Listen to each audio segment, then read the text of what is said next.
tu sais la question de l'homosexualité man d'accord ma ci. la xew sa ensemble di mbirum borom ñaari tur yi Cheikh Omar Diagne yëkkati woon na ci ay kàddu ma bëgg ñu àndandoo seetaanandoo vidéo bi bu ñu noppee kenn ku ci nekk wax sa xalaat ñu àndandoo tamit analyser vidéo bi mbokk yi nañ dem seetaan li nga xamante ni moo di vidéo bi bu leen fàtte di abonné lal cloche notification ndax mbooleem vidéo bu ñu dugal ngeen mën sa jot ci lu gaaw.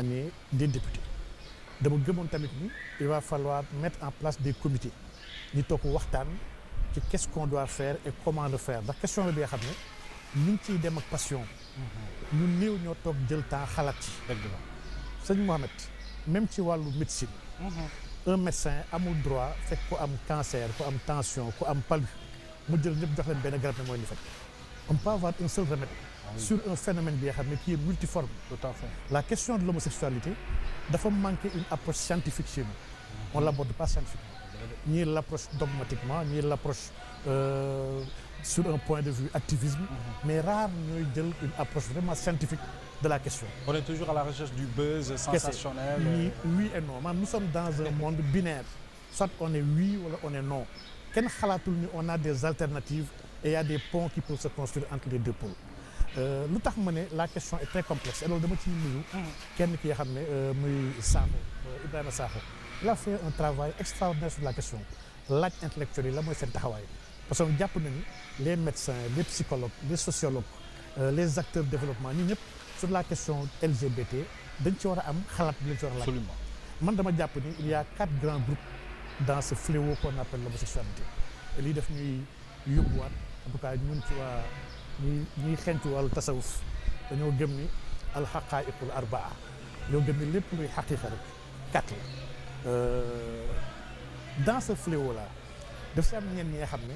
ils ont un désordre hormonal maanaam ñoom lu nekk di def tayuñu ko. Ça c'est l'approche scientifique. yàlla moo leen bind dérégler seen ay hormones ñoo am ay aspirations yoo xam ne bokkul ak seen sexe lii c'est un problème bi nga xam ne dépassé na la volonté humaine ak taxawaayam. loolu ñu ko war a aborder bokkul ak ki nga xam ne il a délibérément choisi ne lii laay def parce que maa tey. Exactement. Donc premier groupe boobu benn groupe la bi nga xam ne. on l'a pas spécifié. Le deuxième daf si am ñenn ñi nga xam ne seen homosexualité c'est une conséquence. Ils ont été abusés depuis seen temps xale. Et loolu c'est la défaillance de notre système social. ku nekk xale 4 5 6 ans ñu koy jàpp di ko def dara di ko def mu dem ba màggee ko ba jàpp ne loolu mooy la norme kii dafa soxla beneen xeetu ndimbal. mais pas ay xasal saaga kese. mu am troisième groupe bi nga xam ne ñii ce sont les gens qui cherchent même les partisans du plaisir en réalité. ñii seen naf sa feebar. Ils sont à quête de bëgg-bëgg chaque jour ñu ngi jéem a diversifier lu bees ñuy def donc ñii vraiment kaa lañ ci biir groupe bi. mu am benn quatrième groupe bi nga xam ne c'est une raison économique. C'est des gens yoo xam ne ku leen woowoon léegi sax ci leneen lu góor jigéen ñu dem ci parce que ku leen jox xaalis moom leen defloo leen n'importe quoi. Ces 4 groupes là waruñu bokk approche bi lañ war a traiter en réalité. Je suis nag dama gëm ni on doit criminaliser la chose li laa gëm nag. bañ siy xeex di ci wax di dem seen sëriñ yi on parlait de criminalisation. Criminalisation. bu ñu demee ba ci biir gars yi ne non question sémantique la loolu ñoom la engagé. man dama est-ce que loolu la ñu waxoon sëriñ si. man dama gëm ni nous devons aller vers la criminalisation parce que pour man. et man c'est le concept que j'ai. ci diine bi nga xam ne moo ma nampatal. te moo tax may agir man dama gëm ni góor jigéen ci kabaa'ir yi gën a doy waar la bokk ci umma bi c'est un mal. un mal nag il faut l'éradiquer léegi nag. lu tax ma ne waroon nañu am ay commission yu war a waxtaan ba déterminer kenn ku nekk naka lañ ko war a traiter ndax ñii ñëpp man jàpp naan ci biir góor jigéen ñi am na ci kuréel bu bari bi nga xam ne bu leen tàllee loxo dimbali leen ñu génn ci. Et la vocation première c'est d'essayer d'aider des gens et de les socialiser encore une fois. lii soo demee dëkk tubaab bi da ngay gis ay ba ci exemple rek exemple ñu am vice mandi alcoolo yi. waaw gis tubaab bi dañoo am benn initiative sax communautaire. am ay club des alcoolos anonymes yoo xam ne dañuy jéem a xool ñu bokk problème naka la ñuy dimbalantee pour mën cee génn donc la question LGBT daf ci am une partie bi nga xam ne état ko war a régler et loolu question juridique bi nañ si jot xam naa ci biir waxtaan bi daf ci am benn partie bi nga xam ne les communautés ñoo ci war a xalaatandoo andi une réponse au-delà de la lutte au-delà de la condamnation bi nga xam ne qui est légitime et normale mais war nañu am une organisation sociale bi nga xam ne capable de récupérer ñeneen ñi nga xam ne dañ ci nekk par accident wala leen abuser dugal leen ci wala lu ñu ci dugal ndax ñàkk ñu xool ñu ci génneewaatee te man jàpp naa ne jumtukaay yooyu yëpp bu ñu tegoon une commission depuis parlement bi